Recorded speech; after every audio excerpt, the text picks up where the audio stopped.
We're almost at the end of the year. Most importantly, we're almost to Black Friday, which is generally when I like to drop kind of an end-of-the-year synopsis of my favorite radios, particularly handheld radios, because those are the stocking stuffer-sized radios that people are putting in the aforementioned stockings. This year, there was a couple of new entries, what I would say were new to me in 2025, which are worth mentioning here, and two of them are my most surprising radios of the year. If you don't know my format, I usually like to go from the cheapest up, but then I will pick a radio as my kind of top pick, and I actually have two of my most surprising radios of the year. So without further ado, let's get started in the big list of my favorite HTs in 2025.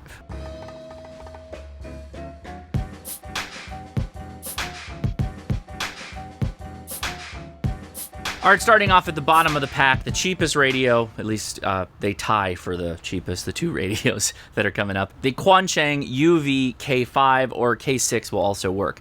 This is only included in this because it can do CW, right? You can modify the radio, you can plug a key into it, a straight key, and you can send Morse code. And it caused a big hullabaloo on Facebook. It was probably one of my favorite moments of 2025 is how upset folks on Facebook got because I was using this to send CW. And yes, it does send CW. There is hacked firmware on here. I have a video. It will be linked in the video description on how to do it. It's very easy and it's a whole lot of fun. So check that out. Now, the second radios, there's two, and to be honest with you, I don't see that much of a distinction between them. But they say there is one, so I'll mention them both. It's the TID Radio H3, particularly the one that you put the cracked firmware on it, the NIC firmware, NICFW. With the NIC firmware, you can do a whole lot with either one of these radios. Both the Quancheng and the TID radios go for about $30. This is like the most budgeted-friendly radios that I've seen in a long time that punch way above their weight limit. Very good example of inexpensive radios that offer a lot. And kind of a little techie hacky thing because you actually should go in and modify these with secondary firmware options. Highly regarded. Go take a look at my review and my last comparison video between these radios and the Baofeng Mini. Great showing, great radios, highly recommended. Next on the list, the Radtel RT880. Another very surprising radio. We reviewed this, did a comparison of another Quancheng radio, but this one just beat the pants off of it. This is a very, very well-appointed radio, very large screen. You probably get the full 10 watts on a full battery, but this is getting 8.6, and yeah, check out that S meter. Very, very handy S meter. The Radtel 880 has 1,024 channels. It supports zone programming. It does shortwave listening with a secondary antenna connection. It will listen on AM, single sideband, multiple different modes. It has a built-in spectrum display and scanning feature, which is pretty cool, although a little touchy, particularly around all the lights here. It also supports airband and does that very well. Oftentimes, radios that are primarily FM radios, when you convert them or use them on airband when they support it, they can sound a little scratchy and a little messed up. 178, visibility 6, light rain, mist, few clouds at 1,400, ceiling 3,200 broken, 4,300 overcast, temperature 16, 2.14. This did just a great job. At $80, this is probably one of the best, well, it is the best sub-$100 radio that I know of that I would say, yes, go check this out. Above all the ones we've talked about, too. This one is the one to get if you want a fully featured radio, a really nice HT, good battery life, kind of has the whole package going on, and then all that extra capability to receive outside of the VHF, UHF space. Very, very cool. Should also mention this does have crossband repeat, and it threatens to do APRS. I tested this a couple of times, and I was not able to transmit effectively, but it will receive APRS beacons, which, okay, cool. Added another thing there that it can do in addition to the larger set. And 10-watt output. Yeah, 10 watts. Next is another dual combo thing, a little weird relationship we have going on here. Basically the same radio. This is the VGC N76 and the BTEC UV Pro. You can tell they're basically identical radios. And That's because VGC, Vero Telecom, this guy's company, makes the BTEC Pro. That's right. Yes. So if you have either one of these radios, know that it's still coming from the same place. It's not a knockoff. It's not stolen. It's not anything like that. It's just made by the same company. Still a solid radio. This is a standout in that it's now been on this list a couple of years. Still highly recommended. It's one of my go-to outdoors radios. I just grab it, get on the road with whatever I'm going to do, because I don't really care if I damage it that much. It's water resistant. You can dunk it. I have dunked it. There you go. That's the power coming off this Baofeng. So yeah, there you go. That's that. What sets these ones apart from everything else is that it's still front panel programmable, so you get the little keys here, you can do the work there for programming it, but it also connects with a really good Android application and a decent iOS application. And you can do the whole thing off that application, including using your phone's microphone if this is like in a water bottle pocket or on a chest rig or something like that. It'll use the speaker on your phone, it'll use the mic on your phone to be able to actually operate the radio. Plus, this does KISS TNC, so you can use other applications to... Knew I was going to do that. And there it is, folks. I just knocked my D75 off of the table. There it is, the first time that's taken a drop. Let's see if it still turns on. Otherwise, this is going to be a sad video. It's not turning on. Okay. It could be the battery or it could be the radio. We're good. It was just the battery was dead. So, yeah. All right. Whew. Freaked me out. So I used the Companion HT app, and that's the name on the app stores, to do things like APRS, SSTV. Yeah, using your phone's camera, you can take a picture, send SSTV out on this. Works really, really well for that. But then I flip things over to just the KISS TNC mode to do radio mail when I'm sending WinLink emails or whatever. Perfect little companion as far as an HT goes. At least for me, it does everything I need it to do. I don't care as much about having down in the lower frequencies single sideband receive, because I'm usually going to carry an HF radio almost everywhere I go, so I'm less worried about that. The ability to do 10 meters though on some of these radios is actually pretty cool. Actually, those cheaper radios do it just fine with some cracked firmware. This one though, right in the wheelhouse for a solid VHF, UHF radio. Some people have been a little unhappy with the number of channels this provides. Know that they have 16 pages of channels now, and I think there's 16 channels on every one. So it's not exactly the total large, huge number you'd want, but it makes controlling this really easy because you just flip the page to another one, and then that's all you need to do. So that's on my list, pretty high up there, and still a really good buy for just about any amateur radio operator out there is the VGC N76 or its twin brother, the UV Pro. I'll have links to all this in the video description, FYI. And in a first, at least it's been a couple of years, I'm recommending a DMR radio. This is the Anytone 890. This just came out. This is a very new radio. At the time of recording, the D890 UV is not available yet at the Anytone website.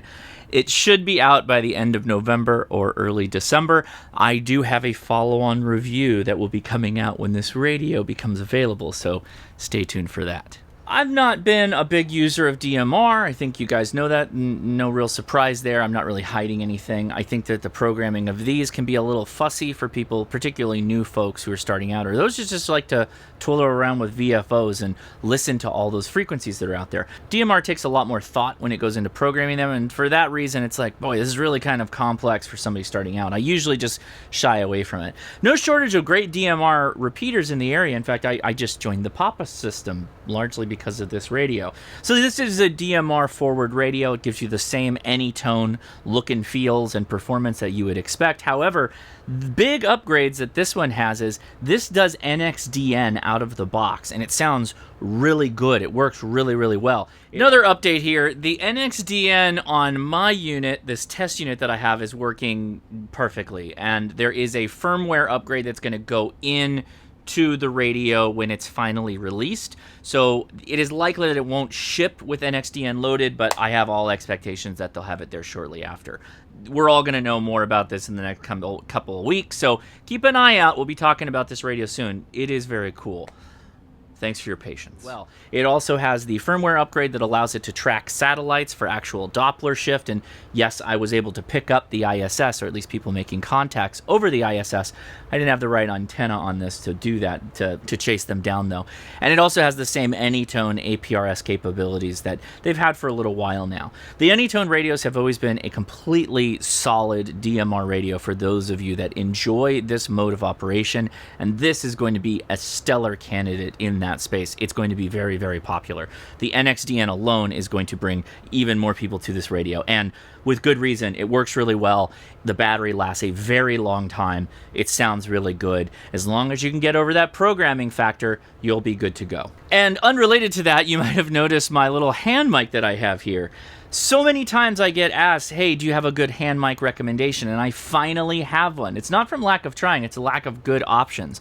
Very thick cable on this Calm Mountain handheld, and it has a Baofeng plug. So this radio, boom, right into it. The TID radio, boom, right into that one. The Quancheng as well goes right in. And of course it works with the Baofeng Mini as well. Yeah, so this is relatively inexpensive. I got this on Amazon, and as always, yeah, it's really chunky too. Good feel. It feels like it's actually not just cheap junk, believe it or not, surprisingly. It does come in other colors other than zombie green, but of course I had to stand out, and I got that color too. So. All right, we're taking a big step up and going to our first Japanese radio, and also that's a cost increase as well. This is the ICOM. Put a bell on here. Don't know why I did that now. Kind of loud for the video. This is the ID50 from ICOM, and I will give a nod to its older brother, the ID52, but you're going to pay a lot more for that radio. And you get almost all the features that the 52 has in its little brother, the ID50. Has the best battery life in an HT I've had in as many years as I've owned it. Nothing has lasted as long as the ID50. It is a dream to program. It is very simple to use. It works over GPS, so it takes in your location via the receive signal for GPS, and then it uses that to pick the channel that it's going to put you on if you use the near repeater capability, or just scan the local repeaters, and it will always know your location so long as it's got a GPS signal and put you on the right repeater. Programming it, as I mentioned, is a snap. There's literally a CSV file that you can download onto an SD card. You throw it in here, you import it, and you're off to the races. That's all there really is to it. Scanning is as simple as holding down the scan button and saying near repeaters, and then it'll take you right into it. This also works on D-Star, so you get the same capability whether it's a D-Star repeater or an analog repeater. It will find local repeaters and get you directly onto it. One of the best travel radios. If you're just somebody who likes to be in contact with other hands wherever you're going and you have that communication, this is probably the best one. No other radios do this. This one is the one to get, the ICOM handhelds, if you're looking for that capability. And fresh off the charger brick, my last kind of non-surprise of the year radio. It's a staple. You know I love it. It's the Kenwood THD75. This is the radio that I carry most often. Probably next in line due to cost factor, it was a little earlier in the video, is the N76. These two radios make up the bulk of my carrying time with an HT. I love both these radios. This one, though, gets a bit of the nod. It's also probably twice as much more expensive or more. It is a very expensive radio, but you get a lot of radio for its price. The Kenwood is a tri-band radio, so 2 meters, 1.2 meters, and 70 centimeters.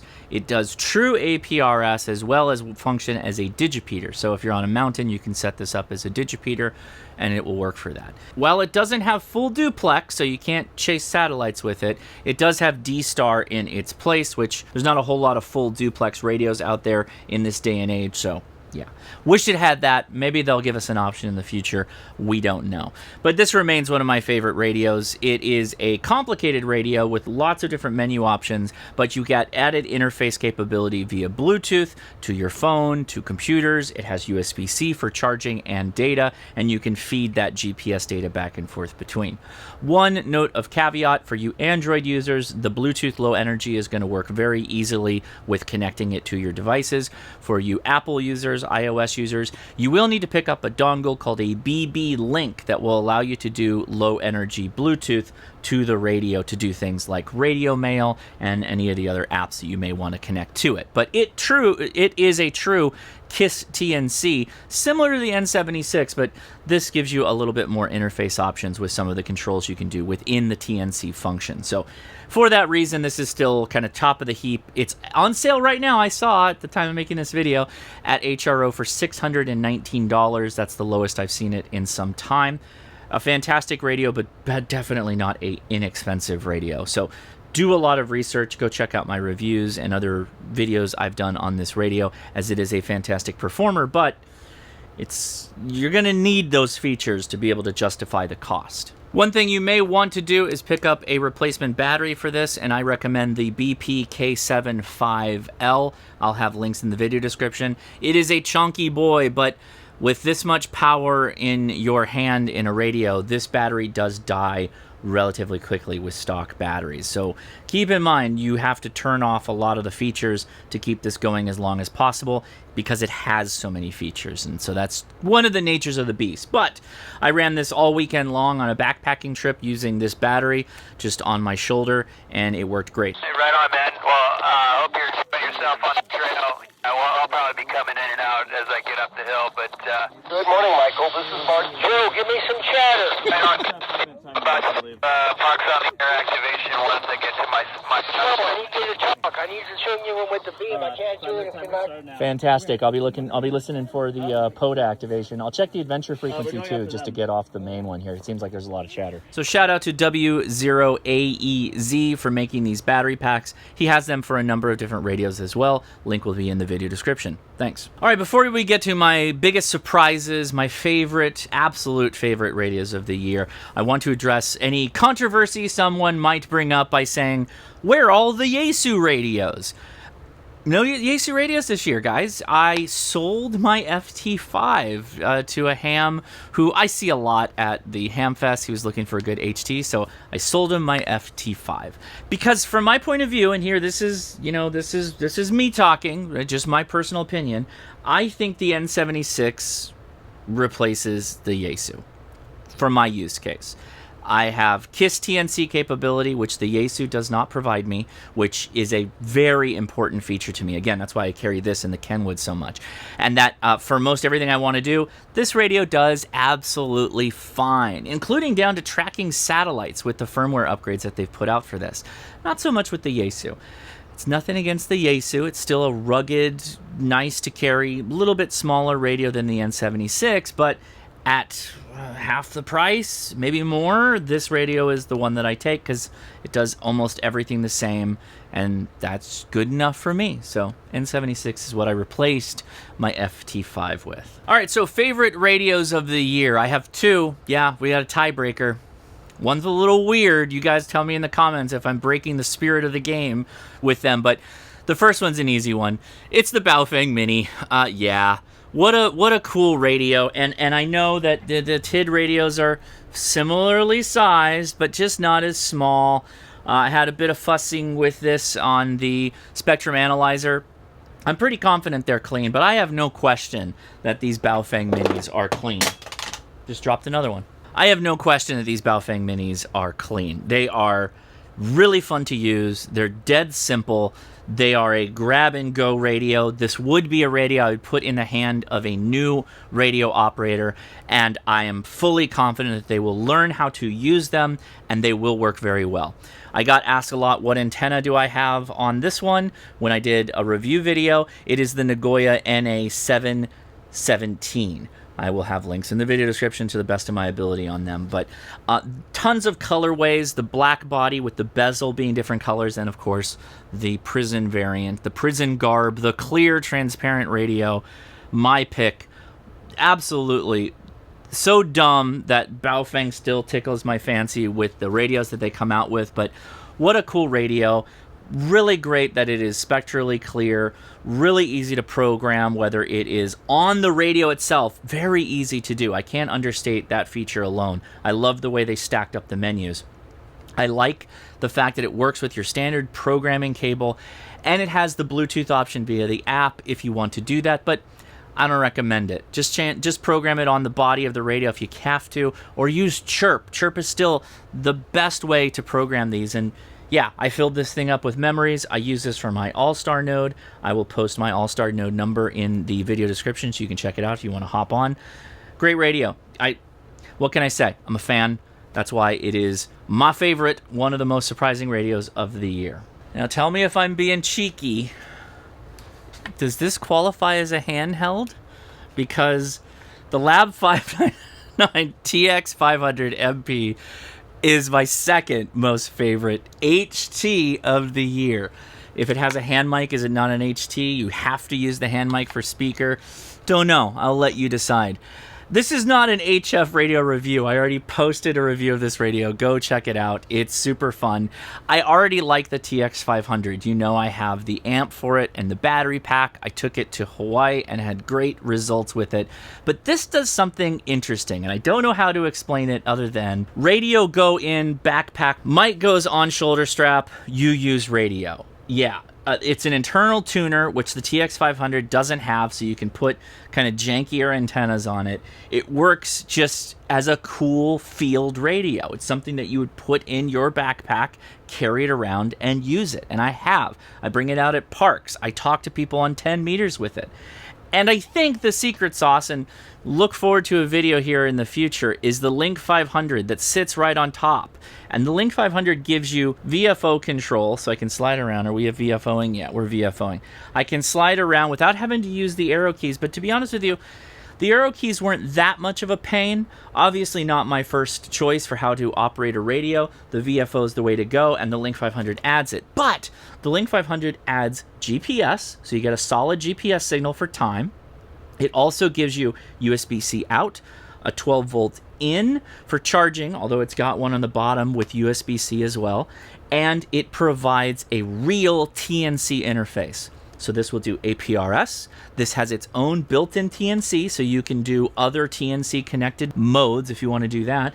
And then it's also a audio interface and a cat control interface. So wirelessly over Bluetooth, you can connect to this and you can use it for things like WSJTX or plug a wire in. This brings this package way up in dollars. It is well over, I believe, $1,500 fully loaded the way you see it here. So it is not cheap.